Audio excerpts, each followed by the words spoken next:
أعوذ بالله من الشيطان الرجيم.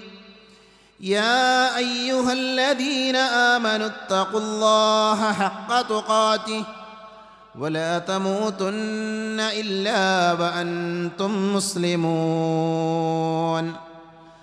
أعوذ بالله من الشيطان الرجيم. يا أيها الذين آمنوا اصبروا وصابروا ورابطوا واتقوا الله لعلكم تفلحون. പരിശുദ്ധമായ അല്ലാഹുവിൻ്റെ ഭവനത്തിൽ ഒരുമിച്ച് ചേർന്ന സഹോദരങ്ങളെ, സഹോദരികളെ, സർവ്വലോക രക്ഷിതാവായ അള്ളാഹുവിനെ സൂക്ഷിക്കണേ എന്ന് എന്നെയും നിങ്ങളെയും വളരെയധികം സ്നേഹത്തോടുകൂടെ ഓർമ്മപ്പെടുത്തുകയാണ്, ഉപദേശിക്കുകയാണ്. വിശുദ്ധ ഖുർആനിലൂടെ അല്ലാഹു സുബ്ഹാനഹു വ തആല ഫായിസുകളാണ്, മുഫ്ലിഹീങ്ങളാണ് എന്ന് വിശദീകരിച്ച വിശ്വാസികളുടെ അടയാളങ്ങളെക്കുറിച്ചാണ് നമ്മൾ കഴിഞ്ഞ 4 ഖുതുബകളിലൂടെ മനസ്സിലാക്കിക്കൊണ്ടിരിക്കുന്നത്. വിശുദ്ധ ഖുർആനിലെ 3-ാം അധ്യായം സൂറത്തു ആലു ഇമ്രാനിലെ 200-ാമത്തെ വചനത്തിലൂടെ അല്ലാഹു സുബ്ഹാനഹു വ തആല വിജയികളാകുന്ന ഒരു കൂട്ടം ആളുകളുടെ വിശേഷണങ്ങൾ പറയുന്നുണ്ട്. അല്ലാഹു പറഞ്ഞത് യാ അയ്യുഹല്ലദീന ആമനു, വിശ്വാസം സ്വീകരിച്ചവരെ. പല ഖുതുബകളിലും നമ്മൾ പറഞ്ഞു യാ അയ്യുഹല്ലദീന ആമനു എന്ന അഭിസംബോധന എന്ന് അല്ലാഹു സുബ്ഹാനഹു വ തആല വിളിക്കുകയാണെങ്കിൽ ആ വിളിയുടെ അർത്ഥം എന്താണ്? തൊട്ടടുത്ത വാചകങ്ങൾ, ആ ആയത്തിലൂടെ അല്ലാഹു പറയുന്ന കാര്യങ്ങൾ ഒന്നുകിൽ വിശ്വാസികൾ നിർബന്ധമായും അവരുടെ ജീവിതത്തിൽ കൊണ്ടുവരേണ്ട കാര്യങ്ങളായിരിക്കും, അല്ലെങ്കിൽ വിശ്വാസികൾ അവരുടെ ജീവിതത്തിൽ നിന്ന് ഒഴിവാക്കേണ്ട കാര്യങ്ങളായിരിക്കും. അപ്പോൾ ഈ ആയത്തിലൂടെ അല്ലാഹു സുബ്ഹാനഹു വ തആല വിശ്വാസികൾ അവരുടെ ജീവിതത്തിൽ കൊണ്ടുവരേണ്ട ചില ഗുണങ്ങളാണ് പറയുന്നത്. യാ അയ്യുഹല്ലദീന ആമനു ഇസ്ബിറു വസാബിറു വറാബിതു വത്തഖുല്ലാഹ ലഅല്ലകും തുഫ്ലിഹൂൻ. സത്യവിശ്വാസികളെ, നിങ്ങൾ ക്ഷമിക്കുകയും ക്ഷമയിൽ മികവ് കാണിക്കുകയും പ്രതിരോധ സന്നദ്ധരായിരിക്കുകയും ചെയ്യുക. നിങ്ങൾ അല്ലാഹുവെ സൂക്ഷിച്ച് ജീവിക്കുക, നിങ്ങൾ വിജയം പ്രാപിച്ചേക്കാം എന്നാണ് അല്ലാഹു പറയുന്നത്. അപ്പം ക്ഷമ കൈകൊള്ളുക എന്നുള്ളത്, ക്ഷമിക്കുക എന്നുള്ളത് വിജയം നേടിയെടുക്കാൻ സാധിക്കുന്ന ഒരു ഗുണമാണ് എന്നാണ് അല്ലാഹു സുബ്ഹാനഹു വ തആല ഈ ആയത്തിലൂടെ നമ്മളെ പഠിപ്പിക്കുന്നത്. റസൂലുള്ളാഹി സ്വല്ലല്ലാഹു അലൈഹി വസല്ലമയിൽ നിന്ന് അബൂ മൂസൽ അശ്അരി റളിയല്ലാഹു അൻഹു ഉദ്ധരിക്കുന്ന ഹദീസിൽ കാണാം, ഇദാ മാത വലദുൽ അബ്ദി ഖാല അല്ലാഹു തആല ലിമലായികതിഹി. ഒരു മനുഷ്യൻ്റെ, ഒരാളുടെ, ഒരു അടിമയുടെ, അല്ലാഹുവിൻ്റെ ഒരു ദാസൻ്റെ ഒരു കുട്ടി മരണപ്പെട്ടു. ആ മരണപ്പെടുന്ന സമയത്ത് അല്ലാഹു സുബ്ഹാനഹു വ തആല മലക്കുകളോട് പറയും. എന്താ മലക്കുകളോട് പറയുന്നത്? ഖബലതും വലദ അബ്ദി, എൻ്റെ ദാസൻ്റെ ഹൃദയത്തിൻ്റെ കഷ്ണത്തെ നിങ്ങൾ പിടിച്ചുവല്ലേ, അഥവാ ആ കുട്ടി മരിച്ചുവല്ലേ. അത് അല്ലാഹുക്ക് അറിയാഞ്ഞിട്ടല്ല, അല്ലാഹു ചോദിക്കുകയാണ് മലക്കുകളെ. അതേപോലെ തന്നെ നമ്മളെ ഒരു കാര്യം പഠിപ്പിക്കാൻ വേണ്ടിയുള്ള ചോദ്യമാണ്. അപ്പോൾ അവർ പറയും നഅം, അതെ, ഞങ്ങൾ ആ അടിമയുടെ ഹൃദയത്തിൻ്റെ കഷ്ണമായ അയാളുടെ കുട്ടിയുടെ ജീവൻ ഞങ്ങൾ എടുത്തിട്ടുണ്ട്. ഫയഖൂലു, വീണ്ടും അല്ലാഹു പറയുമെന്നാണ്, ഖബലതു സമറത ഫുആദി. സമറത്ത് എന്ന് പറഞ്ഞാൽ യഥാർത്ഥത്തിൽ ഫലങ്ങളാണ്, അഥവാ അതൊരു ആലങ്കാരികമായ പ്രയോഗമാണ്. ഒരു മനുഷ്യനെ സംബന്ധിച്ചിടത്തോളം അവൻ്റെ ജീവിതത്തിലെ ഏറ്റവും വലിയ സൗഭാഗ്യമായി കാണുന്ന കാര്യമാണ് കുട്ടികൾ, ഒരു അനുഗ്രഹമാണ്, നിഅമത്താണ്. അങ്ങനെയുള്ള ആ കുട്ടിയെ, അയാൾ സ്നേഹിക്കുന്ന, അയാൾ ഇഷ്ടപ്പെടുന്ന, അയാൾ ജീവിതം തന്നെ ആ കുട്ടിക്ക് വേണ്ടിയാണ് മാറ്റിവെക്കുന്നത്, അങ്ങനെയുള്ള കുട്ടിയെ നിങ്ങൾ പിടിച്ചുവല്ലേ. അപ്പോൾ അവർ പറയും അതെ. അപ്പം നബി അള്ളാഹുവിൻ്റെ ചോദ്യമുണ്ട്, മാദാ ഖാല അബ്ദി, നിങ്ങൾ എൻ്റെ അടിമയുടെ കുട്ടിയുടെ റൂഹിനെ എടുത്തപ്പോൾ, ആ കുട്ടി മരിച്ചപ്പോൾ എങ്ങനെയാണ് ആ അടിമ പ്രതികരിച്ചത്? എന്താണ് അപ്പോൾ ആ അടിമ പറഞ്ഞത്? ഒരു കുട്ടിയെ നഷ്ടപ്പെട്ട ആ മനുഷ്യൻ്റെ വാചകം എന്തായിരുന്നു?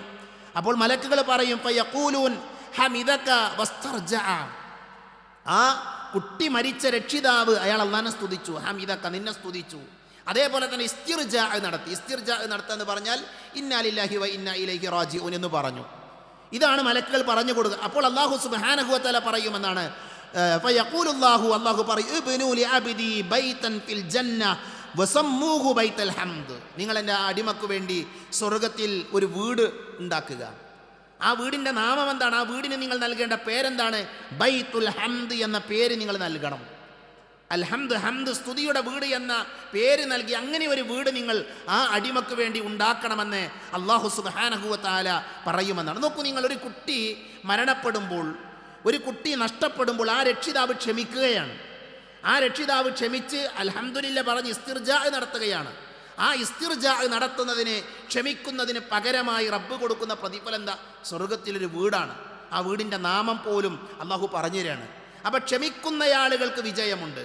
വിശുദ്ധ ഖുർആനിലെ ഒരായത്തും മഹാനായ റസൂലുള്ളാഹി സ്വല്ലല്ലാഹു അലൈഹി വസല്ലമയുടെ ഒരു ഹദീസും നമ്മൾ കേട്ടു. സഹോദരങ്ങളെ, സഹോദരികളെ, ക്ഷമിക്കുക എന്ന് പറയുമ്പോൾ പറയാൻ എളുപ്പമുള്ള കാര്യമാണ്. ക്ഷമിക്കണം, വിട്ടുവീഴ്ച കാണിക്കണം, മാപ്പ് കൊടുക്കണം, ഇതൊക്കെ പ്രസംഗിക്കാനും എഴുതാനും പറയാനൊക്കെ എളുപ്പമാണ്.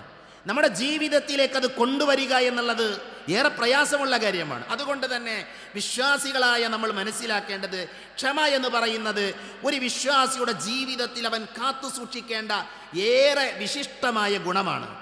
മഹാന്മാരായ പണ്ഡിതന്മാർ പറഞ്ഞു, സുഫിയാൻ ഇബ്നു ഉയൈന റഹ്മത്തുള്ളാഹി അലൈഹി പറഞ്ഞു, യഹ്താജുൽ മുഅ്മിനു ഇല സ്വബിരി കമാ യഹ്താജു ഇല തആമി വശറാബ്. ഭക്ഷണം നമുക്ക് എപ്രകാരം ആവശ്യമുണ്ടോ, വെള്ളം നമുക്ക് എപ്രകാരം ആവശ്യമുണ്ട്, അതേപോലെ ഒരു മുഅ്മിനായ മനുഷ്യൻ ആവശ്യമുള്ള ഒന്നാണ് ക്ഷമ എന്നുള്ളത്. നോക്കൂ, നിങ്ങൾ ഭക്ഷണത്തെപ്പോലെ, വെള്ളത്തെപ്പോലെ നമ്മുടെ ജീവൻ നിലനിൽക്കണമെങ്കിൽ ഇത് രണ്ടും വേണം. അതേപോലെ നമുക്ക് ആവശ്യമുള്ളതാണ് എന്ത്? ക്ഷമ എന്നുള്ളത്. മഹാനായ അലി ഇബ്നു അബി ത്വാലിബ് പറഞ്ഞു, അല ഇന്ന സ്വബ്റ മിനൽ ഈമാനി ബിമൻസിലത്തി റഅസി മിനൽ ജസദ്. നമ്മുടെ ശരീരത്തിൽ തല വഹിക്കുന്നൊരു ദൗത്യമുണ്ട്. തലയില്ലാത്ത മനുഷ്യന്മാരെ കുറിച്ച് ആലോചിച്ച് നോക്കൂ നിങ്ങൾ. അപ്പം തല എന്ന് പറയുന്നത് നമ്മുടെ മനുഷ്യൻ്റെ ജീവിതത്തിൽ വലിയ റോള് വഹിക്കുന്ന, വലിയ ദൗത്യം നിർവഹിക്കുന്ന കാര്യമാണ് തല എന്നുള്ളത്. അതേപോലെയാണ് ഒരു വിശ്വാസിയുടെ ജീവിതത്തിൽ ക്ഷമ എന്നാണ് മഹാനായ അലി റളിയല്ലാഹു അൻഹു പറഞ്ഞു. അദ്ദേഹം പറഞ്ഞു, ഫഇദാ ഖുതിയ അർ-റഅസു ബാദൽ ജസദ്. തല മുറിഞ്ഞാൽ പിന്നെ അയാൾക്ക് ശരീരമുണ്ടോ? ശരീരം കൊണ്ട് എന്തെങ്കിലും കാര്യമുണ്ടോ? ഇല്ല. അതേപോലെയാണ് അയാൾക്ക് ക്ഷമയില്ലെങ്കിൽ അയാളുടെ ഈമാൻ ശരിയാകൂല, അയാളുടെ വിശ്വാസം ശരിയാവുകയില്ല എന്ന് മഹാനായ അലി ഇബ്നു അബി ത്വാലിബ് റളിയല്ലാഹു അൻഹു പറഞ്ഞു. ഉമർ ഇബ്നു ഖത്താബ് റളിയല്ലാഹു അൻഹു വാചകം കൂടെ ഉണ്ട്. അദ്ദേഹം പറഞ്ഞു, ഇന്ന അഫ്ദല ഐഷിൻ അദ്റകനാ ബിസ്സബ്ർ. ഞങ്ങളുടെ ജീവിതത്തിൽ എല്ലാ ഐശ്വര്യങ്ങളും കണ്ടെത്തിയത്, ഞങ്ങളുടെ ജീവിതത്തിൽ എല്ലാ സന്തോഷവും ഞങ്ങൾ കണ്ടെത്തിയത് ക്ഷമയിലൂടെയാണ്, ക്ഷമിക്കുന്നതിലൂടെയാണ് എന്ന് മഹാനായ ഉമർ ഇബ്നു ഖത്താബ് റളിയല്ലാഹു അൻഹു പറഞ്ഞു. ഇബ്നുൽ ഖയ്യിം റഹ്മത്തുള്ളാഹി അലൈഹിയുടെ വാചകം, വഹുവ വാജിബുൻ ബിഇജ്മാഇൽ ഉമ്മ. വഹുവ വാജിബുൻ, ക്ഷമ എന്ന് പറയുന്നത് വാജിബാണ്, നിർബന്ധമാണ്. അത് ഈ ഉമ്മത്തിലെ പണ്ഡിതന്മാർക്കിടയിൽ ഇജ്മാ ഉള്ള കാര്യമാണ്. ഏകസ്വരത്തിൽ എല്ലാവരും പറയുന്ന കാര്യമാണ്. വഹുവ നിസ്ഫുൽ ഈമാൻ, അത് ഈമാനിന്റെ പാതിയാണ്. ഫഇന്നൽ ഈമാന നിസ്ഫാനി, നിസ്ഫു സ്വബിരി വനിസ്ഫു ശുക്ർ. ഈമാനിനെ രണ്ട് ഭാഗമാക്കുകയാണ് എങ്കിൽ അതിലൊന്നെന്താ? ക്ഷമയാണ്. മറ്റേതെന്താണ്? അതിൻ്റെ മറ്റേ പാതി എന്താണ്? അത് ശുക്റാണ്, അള്ളാഹുവിന് ശുക്ർ ചെയ്ത് ജീവിക്കലാണ് എന്ന് മഹാനായ ഇബ്നുൽ ഖയ്യിം റഹ്മത്തുള്ളാഹി അലൈഹി നമ്മളെ പഠിപ്പിക്കണം. നോക്കൂ, നിങ്ങൾ ഈ പണ്ഡിതന്മാരുടെ ഖൗലുകളിൽ നിന്ന്, പണ്ഡിതന്മാരുടെ ഉദ്ധരണികളിൽ നിന്ന് ക്ഷമക്ക് ഇസ്ലാമിൽ എത്രമാത്രം സ്ഥാനമുണ്ട് എന്ന് നമുക്ക് മനസ്സിലായി. പ്രിയപ്പെട്ടവരെ, നമ്മുടെ ജീവിതം ഒരു പരീക്ഷണമാണ്. നമ്മുടെ ജീവിതം ഒരു പരീക്ഷണമാണ്. അല്ലാഹു സൂറത്തുൽ മുൽക്കിൽ പറഞ്ഞു, അല്ലദീ ഖലഖൽ മൗത വൽ ഹയാത ലിയബ്ലുവകും അയ്യുകും അഹ്സനു അമല. നിങ്ങളിൽ ആരാണ് നന്നായി ജീവിക്കുന്നത് എന്ന പരീക്ഷ, നന്നായി പ്രവർത്തിക്കുന്നത് എന്ന പരീക്ഷണം നടത്താൻ വേണ്ടിയാണ് അല്ലാഹു നിങ്ങൾക്ക് ജീവിതവും മരണവും നൽകിയത്. അപ്പം നമ്മുടെ ജീവിതത്തിൽ എന്നും സന്തോഷം മാത്രമല്ല ഉണ്ടാവുക, നമ്മുടെ ജീവിതത്തിൽ എന്നും ആനന്ദം മാത്രമല്ല ഉണ്ടാവുക. നമ്മുടെ ജീവിതത്തിൽ സങ്കടമുണ്ടാകും, സന്താപമുണ്ടാകും, കണ്ണീര് വരും, ചിരിക്കും, ഇതൊക്കെ നമ്മുടെ ജീവിതത്തിൽ ഉണ്ടാകും. അത് അല്ലാഹു സുബ്ഹാനഹു വ തആലയുടെ നിയമമാണ്. മഹാനായ റസൂലുള്ളാഹി സ്വല്ലല്ലാഹു അലൈഹി വസല്ലമയുടെ ഒരു വാചകം ഇതിനോട് കൂടെ ചേർത്ത് നമ്മൾ വായിക്കണം. പ്രവാചകൻ പറഞ്ഞു, ഹുജിബത്തിൻ നാറു ബിശ്ശഹവാത്ത് വഹുജിബത്തിൽ ജന്ന ബിൽ മകാരിഹ്. നരകത്തിലേക്ക് പോകാൻ എളുപ്പമാണ്. നമ്മുടെ ജീവിതത്തിൻ്റെ ലക്ഷ്യം എന്താ? സ്വർഗം നേടലാണ്. ആ സ്വർഗം നേടണമെങ്കിൽ എന്തു വേണം? ദുനിയാവിൽ നന്മകൾ ചെയ്യണം. സ്വർഗത്തിൻ്റെ വിപരീതം എന്താണ്? നരകമാണ്. ആ നരകത്തിലേക്ക് പോവുക എന്നുള്ളത് എളുപ്പമുള്ള കാര്യമാണ്. കാരണം എന്താ? നരകം സൃഷ്ടിക്കപ്പെട്ടിരിക്കുന്നത് ഷഹ്വാത്തുകൾ കൊണ്ടാണ്. ഇച്ഛകൾ കൊണ്ടാണ്. നമുക്ക് തോന്നിയത് പ്രവർത്തിച്ചാൽ നമുക്കൊക്കെ നരകത്ത് പോകാം. നമ്മുടെ മനസ്സിൽ തോന്നുന്നതൊക്കെ നമ്മൾ ചെയ്യുകയാണെങ്കിൽ നമ്മൾ മൃഗങ്ങളെ പോലെയാണ്, നമ്മൾ നരകത്തിലേക്ക് പോകും. എന്നാൽ സ്വർഗം സൃഷ്ടിക്കപ്പെട്ടത് മക്കാരിഹുകൾ കൊണ്ടാണ്. ചില കാര്യങ്ങൾ നമ്മുടെ ജീവിതത്തിൽ നമ്മൾ നിയന്ത്രിക്കണം. അങ്ങനെ നിയന്ത്രിച്ച് നമ്മൾ നിൽക്കുമ്പോഴാണ് നമുക്ക് സ്വർഗം നേടിയെടുക്കാൻ സാധിക്കുക എന്ന് മഹാനായ റസൂലുള്ളാഹി സ്വല്ലല്ലാഹു അലൈഹി വസല്ലം നമ്മളെ പഠിപ്പിച്ചിട്ടുണ്ട്. സ്വർഗം വെറുതെ കിട്ടൂല എന്നർത്ഥം. അല്ലാഹ് പറഞ്ഞു, അം ഹസിബതും അൻ തദ്ഖുലുൽ ജന്ന വലമ്മാ യഅതികും മതലുൽ ലദീന ഖലൗ മിൻ ഖബലികും മസ്സതഹുമുൽ ബഅസാഉ വദ്ദറാ വസുൽസിലു ഹത്താ യഖൂലർ റസൂലു വല്ലദീന ആമനൂ മഅഹു മതാ നസ്റുല്ലാഹ് അലാ ഇന്ന നസ്റല്ലാഹി ഖരീബ്. വളരെ പ്രസിദ്ധമായ ആയത്താണിത്. എന്താ അല്ലാഹുവിന്റെ ചോദ്യം? നിങ്ങളുടെ മുമ്പ് കഴിഞ്ഞു പോയ വിശ്വാസികൾക്കുണ്ടായതുപോലെയുള്ള അനുഭവങ്ങൾ നിങ്ങൾക്ക് വന്നെത്താതെ നിങ്ങൾക്ക് സ്വർഗം ലഭിക്കുമെന്ന് നിങ്ങൾ വിചാരിക്കുന്നുണ്ടോ? പരീക്ഷിക്കപ്പെടാതെ, പ്രതിസന്ധികൾ ഉണ്ടാകാതെ നിങ്ങൾക്ക് സ്വർഗം നേടിയെടുക്കാൻ സാധിക്കുമെന്ന് നിങ്ങൾ വിചാരിക്കുന്നുണ്ടോ എന്ന് അള്ളാന്റെ ചോദ്യം. പ്രിയപ്പെട്ടവരെ, പരീക്ഷണങ്ങൾ നമ്മുടെ ജീവിതത്തിലേക്ക് വരും. അത് സമ്പത്ത് കൊണ്ടാകാം, അതേപോലെ തന്നെ മക്കളെ നൽകിക്കൊണ്ടാകാം, മക്കളെ നൽകാതെയാകാം, അതേപോലെ തന്നെ അറിവ് നൽകിയാകാം, അറിവ് നൽകാതെയാകാം. ഏതെങ്കിലുമൊക്കെ വിധത്തിൽ മനുഷ്യന് പരീക്ഷണങ്ങൾ ഉണ്ടാകും. അതുകൊണ്ട് തന്നെ ആ സന്ദർഭങ്ങളിൽ ആ പരീക്ഷണങ്ങൾ വരുമ്പോൾ നമ്മൾ എന്ത് ചെയ്യണം? നമ്മൾ ക്ഷമിക്കാൻ സന്നദ്ധരാകണം. നമ്മൾ ക്ഷമയുള്ള ആളുകളായി മാറണം. വിശുദ്ധ ഖുർആനിൽ അല്ലാഹു പറഞ്ഞു, ക്ഷമിക്കുന്ന ആളുകളാണ് മുത്തഖികളായ ആളുകൾ. നമ്മളൊരു ഖുത്ബയിൽ മുത്തഖികളായ ആളുകളാണ് വിജയികൾ എന്ന് പരിചയപ്പെടുത്തിയിട്ടുണ്ട്. മുത്തഖികളായ ആളുകൾ, തഖ്വയുള്ള ആളുകളാവുക എന്നുള്ളത് വിജയികളുടെ അടയാളമാണ്. ആ തഖ്വയുള്ള ആളുകൾ ആരായിരിക്കും? അവർ ക്ഷമിക്കുന്നവരായിരിക്കും. അല്ലാഹു പറഞ്ഞു, വസ്സാബിരീന ഫിൽ ബഅസാഇ വദ്ദറാഇ വഹീനൽ ബഅസ് ഉലൈക അല്ലദീന സദഖൂ വഉലൈക ഹുമുൽ മുത്തഖൂൻ.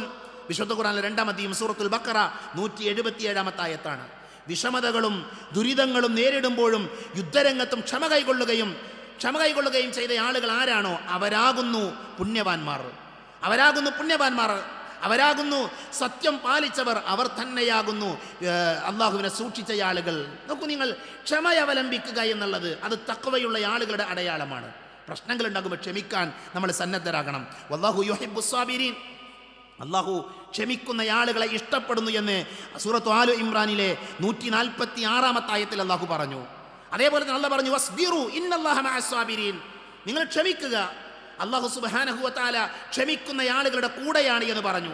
ഇന്നമാ യുവഫ്ഫസ് സാബിറൂന അജ്റഹും ബിഗൈരി ഹിസാബ്. കണക്കില്ലാതെ അല്ലാഹു പ്രതിഫലം കൊടുക്കും ആർക്ക്? ക്ഷമിക്കുന്ന ആളുകൾക്ക്.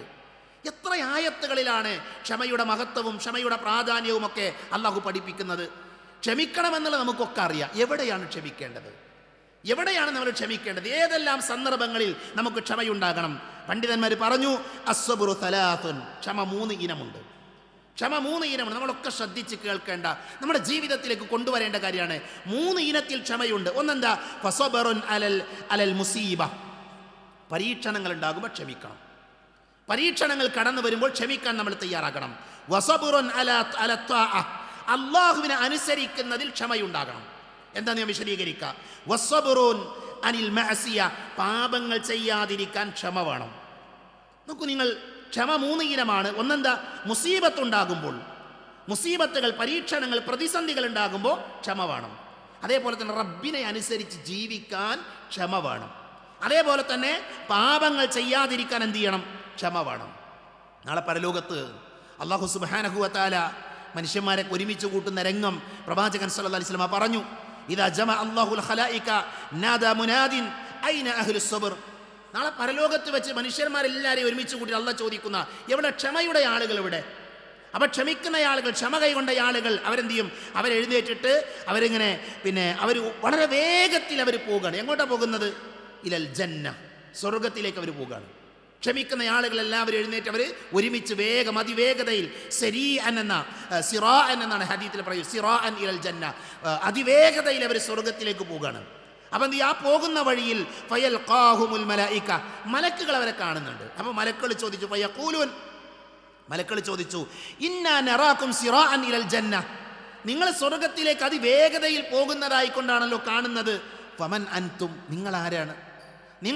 ഈ സ്വർഗത്തിലേക്ക് അതിവേഗതയിൽ ഓടിപ്പോകുന്ന നിങ്ങൾ ആരാണ്? അപ്പൊ അവർ പറയും, നഹ്നു അഹ്ലുസ് സബ്ർ, ഞങ്ങൾ ക്ഷമയുടെ ആളുകളാണ്, ഞങ്ങൾ ദുനിയാവിൽ ക്ഷമിച്ച ആളുകളാണ്, ഞങ്ങൾക്ക് പരീക്ഷണങ്ങൾ ഉണ്ടായിരുന്നു, ഞങ്ങൾക്ക് സന്തോഷമുണ്ടായിരുന്നു, ഞങ്ങൾക്ക് സന്താപം. അത്തരം സന്ദർഭങ്ങളിലെല്ലാം ഞങ്ങൾ ക്ഷമിച്ചു. ഞങ്ങൾ ക്ഷമയുടെ ആളുകളാണ്. അപ്പോൾ അവർ ചോദിച്ചു, വമാക്കാന സബറുക്കും, നിങ്ങൾ എന്തിനൊക്കെയാണ് ക്ഷമിച്ചത്? അപ്പോൾ ആളുകൾ പറയും, കുന്ന നസ്ബിറു അലാ ത്വാഅത്തില്ലാ, കുന്ന നസ്ബിറു അലാ ത്വാഅത്തില്ലാ, ഞങ്ങൾ അല്ലാഹനെ അനുസരിക്കുന്ന വിഷയത്തിൽ ക്ഷമിച്ച ആളുകളാണ്. അതേപോലെ വകുന്ന നസ്ബിറു അൻ മആസില്ലാ, പാപങ്ങൾ ചെയ്യുന്ന മേഖലയിൽ ഞങ്ങൾ ക്ഷമിച്ച ആളുകളാണ്. പാപങ്ങൾ ചെയ്യാതെ ഞങ്ങൾ പിടിച്ചു നിന്ന ആളുകളാണ്. അതേപോലെ തന്നെ ഞങ്ങൾ പ്രതിസന്ധികൾ ഉണ്ടായപ്പോൾ ക്ഷമിച്ച ആളുകളാണ്. അപ്പോൾ മലക്കുകൾ പറയുമെന്നാണ്, ദുഖുലുൽ ജന്ന ഫനിഅമ അജ്റുൽ ആമിലീൻ, നിങ്ങൾ സ്വർഗത്തിൽ പ്രവേശിച്ചു കൊള്ളുക എന്ന് മലക്കുകൾ അവരോട് പറയും. അപ്പോൾ എവിടെയാണ് ക്ഷമിക്കേണ്ടത്? ഒന്ന്, അള്ളാഹുവിനെ അനുസരിക്കുന്ന മേഖലയിൽ ക്ഷമയുണ്ടാകണം. അതെന്താ? അള്ളാഹനെ അനുസരിക്കുന്ന മേഖലയിൽ ക്ഷമിക്കുക എന്ന് പറഞ്ഞാൽ അതിൻ്റെ അർത്ഥം എന്താ? വിശുദ്ധ ഖുർആനിലെ സൂറത്ത് മറിയമിലെ 65-ാമത്തെ ആയത്തിന് ഉത്തരം നൽകുന്നുണ്ട്. അല്ലാഹു പറഞ്ഞു, റബ്ബുസ് സമാവാതി വൽ അർദ് വമാ ബൈനഹുമാ ഫഅബ്ദൂഹു വസ്തബിർ ലിഇബാദതിഹി ഹൽ തഅലമു ലഹു സമീയ. ഈ ആയത്ത് നമ്മൾ പഠിച്ചാൽ എന്താണ് ഇബാദത്തിലെ അള്ളാഹുവിനെ അനുസരിക്കുന്നതിലെ ക്ഷമ എന്ന് നമുക്ക് മനസ്സിലാകും. എന്താ അള്ളാഹു പറയുന്നത്? റബ്ബുസ് സമാവാതി വൽ അർദ് വമാ ബൈനഹുമാ ഫഅബ്ദൂഹു വസ്തബിർ ലിഇബാദതിഹി ഹൽ തഅലമു ലഹു സമീയ.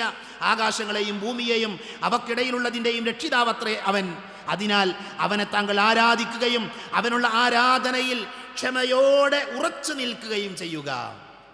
അള്ളാഹുവിനെ ആരാധിക്കുന്നതിൽ ഉറച്ചു നിൽക്കണം എന്നാണ്.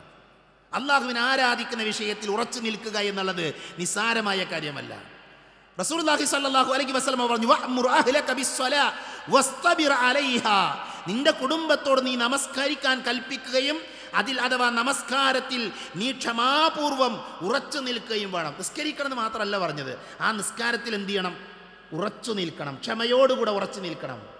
ഞാൻ ചില ഉദാഹരണങ്ങൾ പറയുമ്പോൾ ഒന്നുകൂടെ നമുക്ക് എന്ത് ചെയ്യാൻ പറ്റും? അത് മനസ്സിലാക്കാൻ പറ്റും.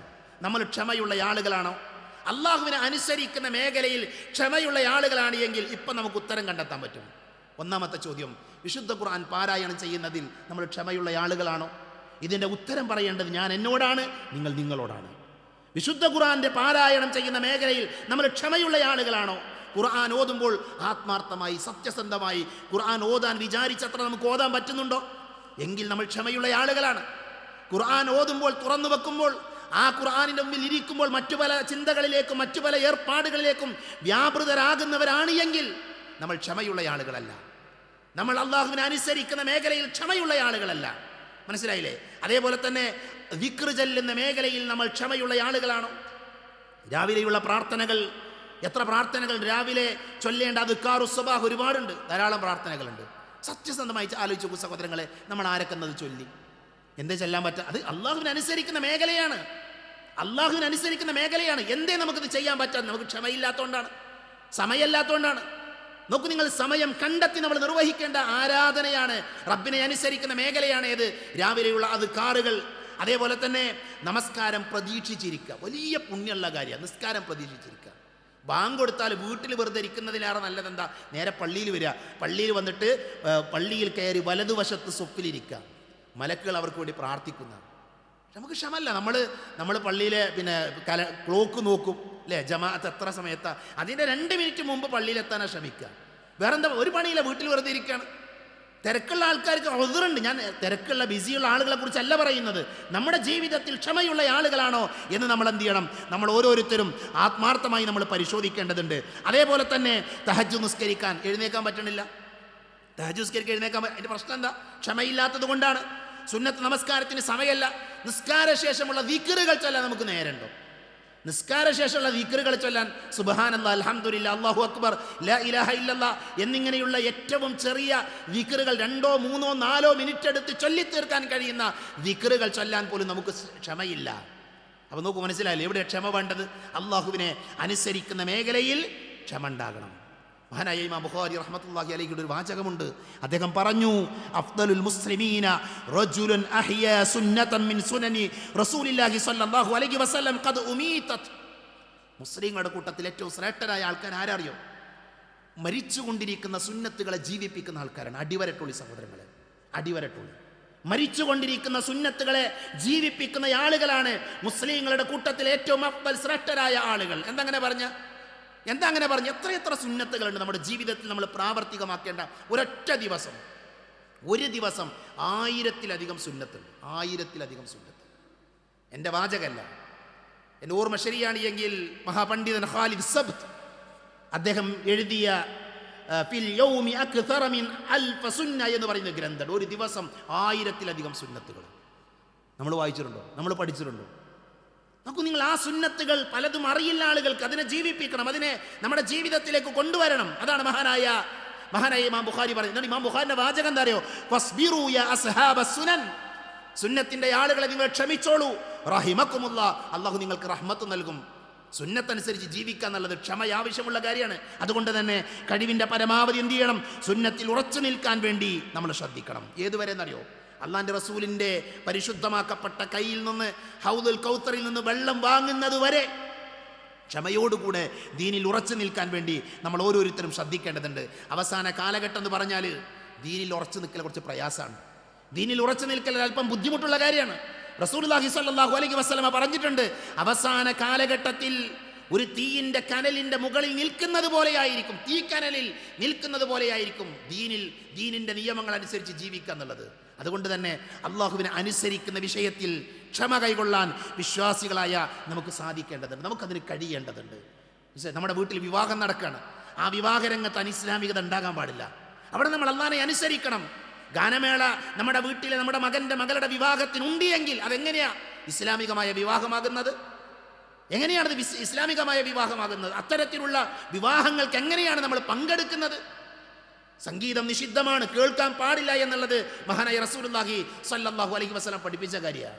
ഒരു വീടുണ്ടാക്കുമ്പോൾ ആ വീടിൻ്റെ മേഖലയിൽ അള്ളാഹിനെ അനുസരിക്കണം. ഒരു ജോലി ചെയ്യുമ്പോൾ അവിടെ അള്ളാഹുവിനെ അനുസരിക്കണം. എല്ലാ മേഖലകളിലും അള്ളാഹുവിനെ അനുസരിച്ചുകൊണ്ട് ക്ഷമ കൈകൊള്ളുന്ന ആളുകളായി മാറാൻ വേണ്ടി നമ്മൾ ഓരോരുത്തരും ശ്രദ്ധിക്കണം. അള്ളാഹു സുബ്ഹാനഹു വ തആല അത്തരത്തിലുള്ള ആളുകളുടെ കൂട്ടത്തിൽ നമ്മെ എല്ലാവരെയും ഉൾപ്പെടുത്തി അനുഗ്രഹിക്കുമാറാകട്ടെ.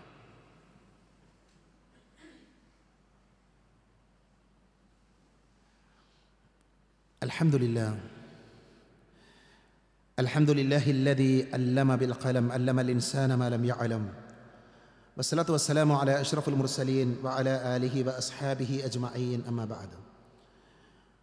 ഒരിക്കൽ കൂടെ അള്ളാഹുവിനെ സൂക്ഷിക്കണേ എന്ന് എന്നെയും നിങ്ങളെയും ഓർമ്മപ്പെടുത്തുകയാണ്. മനുഷ്യൻ്റെ ജീവിതത്തിൽ ക്ഷമയാവശ്യമുള്ള രണ്ടാമത്തെ മേഖലയാണ് പാപങ്ങൾ ചെയ്യാതിരിക്കാൻ, തെറ്റുകൾ ചെയ്യാതിരിക്കാൻ ക്ഷമ വേണം. നമ്മുടെ മനസ്സിനെ അല്ലാഹു സംവിധാനിച്ചിരിക്കുന്നത് പാപങ്ങൾ ചെയ്യാൻ കൊതിയുള്ള രൂപത്തിലാണ്. വമാ ഉബർരിഉ നഫ്സി ഇന്ന നഫ്സ ലഅമ്മാറത്തുൻ ബിസ്സൂ. തെറ്റിലേക്കാണ് നമ്മുടെ എല്ലാവരുടെയും മനസ്സ് ഓടിക്കൊണ്ടിരിക്കുന്നത്. അതുകൊണ്ട് തന്നെ ആ തെറ്റിൽ നിന്ന് മനസ്സിനെ പിടിച്ചു വെക്കാൻ നമുക്ക് സാധിക്കണം. തെറ്റിലേക്ക് മനസ്സോടുമ്പോൾ ആ ഹൃദയത്തെ പിടിച്ചു വെക്കാൻ നമുക്ക് സാധിക്കണം. മഹാപണ്ഡിതനായ ഇബ്നു കത്തീർ റഹ്മത്തുള്ളാഹി അലൈഹി അദ്ദേഹത്തിൻ്റെ അൽ ബിദായ വൻ നിഹായ എന്ന് പറയുന്ന പ്രസിദ്ധമായ ഗ്രന്ഥത്തിൽ ഒരു കഥ പറയുന്നു, ഒരു ചരിത്രം പറയുന്നുണ്ട്. അദ്ദേഹം പറയുന്നത്, മുസ്ലിങ്ങളായ ആളുകൾ ഒരു നാട്ടിലേക്ക്, ആ നാട്ടിലെ ഫസാദ് ഉണ്ടാക്കുന്ന ആളുകളെ ന്യായത്തിൻ്റെ വശത്തേക്ക് കൊണ്ടുവരാൻ വേണ്ടി ഒരു യുദ്ധത്തിൻ്റെ ആവശ്യത്തിന് വേണ്ടി യാത്ര പോകുന്നുണ്ട് മുസ്ലിങ്ങളായ ആളുകൾ. അപ്പോൾ ആ കൂട്ടത്തിൽ വിശുദ്ധ ഖുർആൻ പഠിച്ച, ദീന് നന്നായി പഠിച്ച ഒരാളുണ്ട്, ഒരു ഹാഫിളായ ഒരാളുണ്ട്. അയാൾ അവിടെ എത്തി, ആ നാട്ടിലെത്തി. അയാൾ മുസ്ലിങ്ങളൊക്കെ നാട്ടിലെത്തി. അപ്പം ആ നാട്ടിലുണ്ടായിരുന്ന ഒരു ക്രൈസ്തവ സഹോദരിയെ ഈ ഹാഫിളായ ഖുർആൻ പഠിച്ചയാൾ കാണുകയും അയാൾ അവളിൽ ആകൃഷ്ടനാവുകയും അവരുടെ പുറകെ പോവുകയും ചെയ്തു. ആര്? മുസ്ലിമായ ഒരാൾ. എന്തിനാൾ പോയത്? യുദ്ധം ചെയ്യാൻ പോയതാണ്. അള്ളാൻ്റെ മാർഗത്തിൽ ഷഹീദാകാൻ യുദ്ധം ചെയ്യാൻ വേണ്ടി പോയ വിശുദ്ധ ഖുർആൻ പഠിച്ച ദീനറിയുന്ന ഒരു മനുഷ്യൻ. അയാൾ ഒരു പെണ്ണിനെ കണ്ട് ആ പെണ്ണിൻ്റെ പുറകെ കൂടി. ആ പെണ്ണിൻ്റെ പുറകെ അയാൾ മുസ്ലിങ്ങളെ മറന്നു, യുദ്ധമൊക്കെ മറന്നു, മുസ്ലിങ്ങളെ അയാൾ ഒഴിവാക്കി. അയാൾ എന്ത് ചെയ്തു? ആ പെണ്ണിൻ്റെ പിറകെ പോയി. മുസ്ലിങ്ങൾ യുദ്ധം ജയിച്ചു, മുസ്ലിങ്ങൾ ആ നാട് കീഴടക്കി, അവിടെ മുസ്ലിങ്ങൾ ജീവിക്കണം. അപ്പോൾ ഈ യുദ്ധത്തിന് പോയ സ്വഹാബികളുണ്ട്, ആളുകളുണ്ട്. അവർ പറയാണ്, പിൽക്കാലഘട്ടത്തിൽ, കാലമേറെ കഴിഞ്ഞ് ഞങ്ങളുടെ കൂടെ യുദ്ധത്തിന് വന്ന ആ മനുഷ്യനെ ഞങ്ങൾ കാണാറുണ്ട്, അങ്ങാടിയിൽ അങ്ങോട്ടും ഇങ്ങോട്ടൊക്കെ നടക്കണം ഞങ്ങൾ കാണാറുണ്ട്. അപ്പം ഞങ്ങൾ അദ്ദേഹത്തോട് ചോദിച്ചു എന്നാണ്, നിങ്ങൾ ഖുർആനൊക്കെ പഠിച്ച ആളായിരുന്നില്ലേ? ആ ഖുർആനിലെ എന്തെങ്കിലും നിങ്ങൾക്ക് ഓർമ്മ ഉണ്ടോ?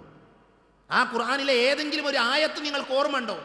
അപ്പം അദ്ദേഹം പറഞ്ഞു, ഖുർആനൊക്കെ ഞാൻ മറന്നു, എന്നാൽ എനിക്ക് ഓർമ്മയുള്ളൊരു ആയത്തുണ്ട്. റുബമാ യവദ്ദുല്ലദീന കഫറു ലൗ കാനൂ യഅലമൂൻ എന്ന ആയത്താണ് അവർക്ക് ഓർമ്മ. എന്താണ്?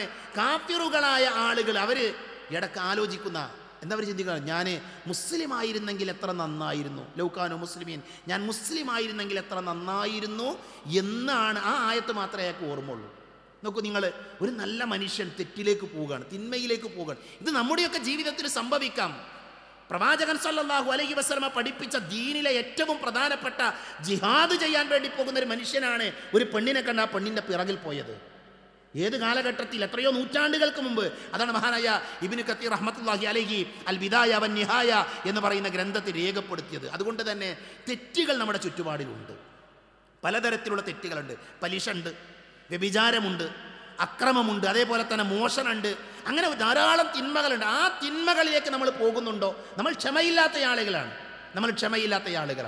മനസ്സിലായി? കണ്ണുകൊണ്ട് ഗോഷ്ഠി കാണിക്കുന്നതിന് വരെ പാപമാണ് എന്ന് പഠിപ്പിച്ച മതമാണ് നമ്മൾ. ഒരാളെ പരിഹസിച്ചാണ്ട് ഗോഷ്ഠി കാണിക്കുക.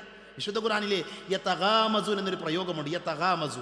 യതഗാമസു എന്ന് പറഞ്ഞാൽ കണ്ണുകൊണ്ട് ഗോഷ്ഠി. സൂറത്തുൽ മുത്തഫിഫീനിലെ അത് വിശദീകരിക്കുന്നുണ്ട്. പണ്ഡിതന്മാരെ വളരെ വിശാലമായി ചർച്ച ചെയ്യുന്നൊരു മേഖലയാണിത്. അതുപോലും പാപമാണ്. നമ്മൾ മറ്റൊരാളെ പരിഹസിക്കാൻ വേണ്ടി ഉപയോഗിക്കുന്ന ഗമസ്, യതഗാമസ് എന്ന പ്രയോഗം അതുപോലും കുറ്റമാണ് എന്ന് പരിശുദ്ധ ഇസ്ലാം പഠിപ്പിക്കുകയാണ്. അപ്പം അങ്ങനെയുള്ള തെറ്റുകൾ ചെയ്യാൻ നമ്മളെ പ്രേരിപ്പിക്കും നമ്മുടെ മനസ്സ്. അതുകൊണ്ട് എന്ത് വേണം? ആ തെറ്റുകൾ ചെയ്യാതെ നമ്മൾ ഓരോരുത്തരും എന്ത് ചെയ്യണം? നന്മയിൽ ഉറച്ചു നിൽക്കാൻ നമ്മൾ ശ്രദ്ധിക്കണം. അതുകൊണ്ട് ആ മേഖലയിൽ നമുക്ക് ക്ഷമ അനിവാര്യമാണ് എന്നാണ് പണ്ഡിതന്മാർ പറഞ്ഞത്. വഅമ്മാമൻ ഖാഫ മഖാമ റബ്ബിഹി വനഹൻ നഫ്സ അനിൽ ഹവ ഫഇന്നൽ ജന്നത ഹിയൽ മഅവ. ആരാണോ മനസ്സിൻ്റെ ഇച്ഛകളെയും താല്പര്യങ്ങളെയും പിടിച്ചു വെച്ച് ജീവിക്കുന്നത്, അള്ളാനെ പേടി ജീവിക്കുന്നത്, അവന് സ്വർഗ്ഗം ഉണ്ടെന്നാണ്. അവന് സ്വർഗം ലഭിക്കുമെന്ന് അല്ലാഹു സുബ്ഹാനഹു വതആല പറയും. അതുകൊണ്ട് വീട് വെക്കുമ്പോൾ ലോൺ എടുക്കാൻ പോകണ്ട, അത് പലിശയാണ്. മനസ്സിലായില്ല? അത് തെറ്റാണ്, പാപമാണ്. അതുകൊണ്ട് എന്ത് വേണം? ഒന്ന് ക്ഷമിക്കാൻ തയ്യാറാകുക. അള്ളാഹു എനിക്കൊരു വഴി കാണിച്ചു തരും, റബ്ബ് എനിക്കൊരു വഴി കാണിച്ചു തരും. ബിസിനസ് എന്ന് ആലോചിക്കുമ്പോൾ തന്നെ പലിശ ഓർമ്മ വരുന്ന ആളുകളുണ്ട്. ബാങ്കിൽ നിന്ന് ലോൺ എടുക്കാമെന്ന് പറയുന്ന ആളുകൾ, അത് തിന്മയാണ്. അതേപോലെ നമ്മുടെ വീടുകളിൽ അശ്ലീലതകളില്ല എന്ന് രക്ഷിതാക്കൾ ഉറപ്പുവരുത്തണം. നമ്മുടെ കുട്ടികൾ അശ്ലീലതകൾ കാണുന്ന ആളുകളല്ല. അതിന് ഇൻ്റർനെറ്റും സൗകര്യങ്ങളൊക്കെ ചെയ്തു കൊടുത്ത് മൊബൈൽ വാങ്ങിക്കൊടുത്ത് അതിലൂടെ തിന്മകൾ കാണുന്ന ആളുകളല്ല നമ്മുടെ കുട്ടികൾ എന്ന് രക്ഷിതാക്കൾ എന്ത് ചെയ്യണം? ഉമ്മമാർ ഉറപ്പുവരുത്തണം. അത് ഗൗരവമുള്ള വിഷയമാണ്. അതേപോലെ തന്നെ വിവാഹരംഗത്ത് നമ്മുടെ വീട്ടിൽ തിന്മകളില്ല, പാപങ്ങളില്ല എന്ന് ഉറപ്പുവരുത്താൻ നമുക്ക് സാധിക്കണം. അതുകൊണ്ട് തന്നെ പണ്ഡിതന്മാർ പറഞ്ഞു, അവർ പഠിപ്പിച്ചു എന്താണ് ക്ഷമ എന്ന്. ചൊക്കയില ലഹു മസ്സബർ, എന്താണ് ക്ഷമ എന്ന് ചോദിച്ചപ്പോൾ അവർ പറഞ്ഞു അനുസരിക്കണം, അല്ലാഹുവിനെ അനുസരിക്കലാണ്. അതേപോലെ തന്നെ എങ്ങനെയാണ് അനുസരിക്കേണ്ടത്? പറന്നുകൾ ചെയ്തുകൊണ്ട്, നിർബന്ധമാക്കിയ കാര്യങ്ങൾ ചെയ്തുകൊണ്ട്. അതേപോലെ തന്നെ വസ്സബുറു അൻ മഹാരിമില്ലാ, ഹറാമുകൾ, നിഷിദ്ധമായ കാര്യങ്ങളുണ്ട്, ആ നിഷിദ്ധമായ കാര്യങ്ങൾ ഒഴിവാക്കി ക്ഷമ അവലംബിക്കണം. മനസ്സിലായില്ലേ? അതുകൊണ്ട് പാപങ്ങൾ ചെയ്യാതെ, തെറ്റുകൾ ചെയ്യാതെ ക്ഷമ അവലംബിക്കുന്ന ആളുകളായി മാറാൻ വേണ്ടി നമ്മൾ ഓരോരുത്തരും പരിശ്രമിക്കണം. മൂന്നാമത്തത് വളരെ വിശാലമായി ചർച്ച ചെയ്യേണ്ട മേഖലയാണ്. അതുകൊണ്ട് തന്നെ ഇൻഷാ അല്ലാഹ് അടുത്ത ആഴ്ചയിൽ ക്ഷമയുടെ മറ്റൊരു തലമാണ് പരീക്ഷണങ്ങളിൽ, പ്രതിസന്ധികളിൽ ക്ഷമിക്കുക എന്നുള്ളത്. അവിടെ തവക്കുൽ ആവശ്യമുണ്ട്. അതുകൊണ്ട് തന്നെ അടുത്ത ആഴ്ചയിലെ ഖുത്ബയിൽ അല്ലാഹു തൗഫീഖ് നൽകുകയാണ് എങ്കിൽ നമുക്ക് ആ വിഷയങ്ങൾ ചർച്ച ചെയ്യാം. അതുകൊണ്ട് തന്നെ ക്ഷമയുള്ള ആളുകളാവുക, റബ്ബിനെ സൂക്ഷിച്ചുകൊണ്ട് ജീവിക്കുക, പരലോകത്ത് വിജയിക്കണമെന്ന ചിന്ത എപ്പോഴും ഉണ്ടാകണം. മരണം നമ്മുടെ കൂടെയുണ്ട് എന്നുള്ളത് നമ്മൾ മറക്കാൻ പാടില്ല. കുറേ കാലം നമ്മൾ ഈ ലോകത്ത് ജീവിക്കുമെന്ന് നമ്മൾ ആരും ഉറപ്പിക്കണ്ട. മനസ്സിലായില്ലേ? ഒരു ഉറപ്പില്ലാത്ത കാര്യം എന്താ? മരണമാണ്. മരിക്കുമെന്നുള്ള കാര്യത്തിന് ഉറപ്പാണ്, പക്ഷെ എപ്പോൾ മരിക്കും ആർക്കും അറിയില്ല. ഏത് സമയത്തും മരിക്കും. ആരോഗ്യമുള്ള എത്രയോ ആൾക്കാർ അവരിൽ നിന്ന് പെട്ടെന്ന് മരിച്ചു പോകുന്നു. ഒരു പ്രളയം ഉണ്ടാകേണ്ട മരിക്കണം എന്നുണ്ടെങ്കിൽ, മനസ്സിലായി? ഒരു ഭൂമികുലൊക്കെ ഉണ്ടാകേണ്ട ആവശ്യമില്ല മരിക്കണം എന്നുണ്ടെങ്കിൽ. അല്ലാഹു സുബ്ഹാനഹു വ തആല എനിക്കും നിങ്ങൾക്കും നിശ്ചയിച്ചൊരു സമയം മതി മരിക്കാൻ. ആ സമയത്തിൻ്റെ ഒരു നിമിഷം പോലും ലാ യസ്തഖിറൂന സഅതൻ വലാ യസ്തഖദിമുൻ, ഒരു നിമിഷം അങ്ങോട്ടും ഉണ്ടാവില്ല ഇങ്ങോട്ടും ഉണ്ടാവില്ല. റബ്ബ് നിശ്ചയിച്ച സമയത്ത് എന്ത് ചെയ്യും? മരണം നമ്മളെ പിടികൂടും. അതുകൊണ്ട് ആ ചിന്തയോടുകൂടെ നമ്മൾ ജീവിക്കുക. ഈ ജീവിതം ചെറുതാണ്, നമ്മളെ കാത്തിരിക്കുന്നത് ഒരു വലിയ ലോകമാണ്. ഒരിക്കലും നശിച്ചു പോകാത്ത എന്നെന്നും നിലനിൽക്കുന്ന പരലോകമാണ് നമ്മളെ കാത്തിരിക്കുന്നത്. ആ പരലോകത്തിന് വേണ്ടി നമുക്ക് ലഭിച്ച സമയത്തെ, നമുക്ക് ലഭിച്ച ആയുസ്സിനെ നമ്മൾ എന്ത് ചെയ്യുക? നമ്മൾ ധന്യമാക്കുക. അങ്ങനെ നമ്മൾ ജീവിക്കുകയാണ് എങ്കിൽ പരലോകത്ത് നമുക്ക് വിജയിക്കാൻ സാധിക്കും. അങ്ങനെ വിജയിക്കുന്ന നല്ല വിശ്വാസികളുടെ കൂട്ടത്തിൽ അള്ളാഹു എന്നെയും നിങ്ങളെയും ഉൾപ്പെടുത്തി അനുഗ്രഹിക്കുമാറാകട്ടെ. അറിഞ്ഞുമറിയാതെയും നമ്മുടെ ജീവിതത്തിൽ സംഭവിച്ചു പോയ ചെറുതും വലുതുമായ തെറ്റുകുറ്റങ്ങൾ അള്ളാഹു പുറത്തു മാപ്പാക്കി തരുമാറാകട്ടെ. രോഗം കൊണ്ട് ബുദ്ധിമുട്ടുന്ന ധാരാളം ആളുകൾ അല്ലാഹു സുബ്ഹാനഹു വ തആല ആ രോഗികളായ ആളുകൾക്ക് ശിഫ നൽകുമാറാകട്ടെ. മരണപ്പെട്ടു പോയ വിശ്വാസികളായ നമ്മുടെ സഹോദരങ്ങൾ, നമ്മുടെ ഉസ്താദുമാരുണ്ട്, മാതാപിതാക്കളുണ്ട്, അയൽവാസികളുണ്ട്, നമുക്ക് വേണ്ടപ്പെട്ട ആളുകളുണ്ട്. അല്ലാഹു സുബ്ഹാനഹു വ തആല അവരുടെ ഖബറിടങ്ങൾ സന്തോഷകരമാക്കി കൊടുക്കുമാറാകട്ടെ. അവരുടെ പാപങ്ങൾ പുറത്തു കൊടുക്കുകയും അവരെയും നമ്മളെയും നാളെ ജന്നാത്തുൽ ഫിർദൗസിൽ ഒരുമിച്ച് കൂട്ടുകയും ചെയ്യുമാറാകട്ടെ. അല്ലാഹുമ്മ ഗഫിർ ലിൽ മുഅ്മിനീന വൽ മുഅ്മിനാത്ത് വൽ മുസ്ലിമീന വൽ മുസ്ലിമാത്ത് അൽഅഹ്യാഅ മിൻഹും വൽ അംവാത്ത്. അല്ലാഹുമ്മ അജിർനാ മിനൻ നാർ اللهم أجرنا من النار اللهم أجرنا من النار ربنا آتنا في الدنيا حسنة وفي الآخرة حسنة وقنا عذاب النار آمين آمين برحمتك يا أرحم الراحمين وآخر دعوانا أن الحمد لله رب العالمين.